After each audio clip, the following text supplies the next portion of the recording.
जुनं तेच सुनं. पूर्वीचा काळ आपला खरंच होता किती छान. पूर्वीचा काळ आपला खरंच होता किती छान. छोट्या छोट्या गोष्टीतही खूप लपले होते ज्ञान. संडास होता घराबाहेर, बाहेरच होती न्हाणी. हात पाय धुतल्याशिवाय घरात येत नव्हतं कोणी.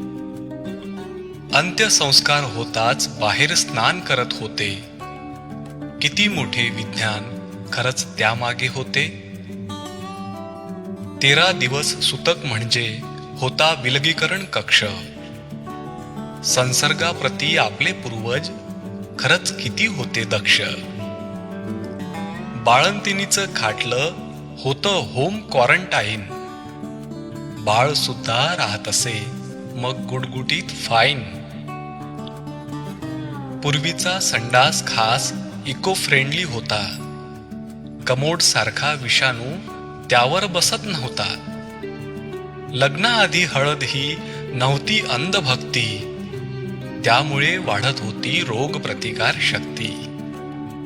सणही ऋतूप्रमाणेच कसे साजरे करत होते. विषाणू प्रसारावेळीच ते होळी पेटवत होते. ऊद कापूर सुद्धा घरात खूप जाळत होते. तेव्हा किडे कीटक मात्र धूम ठोकत होते.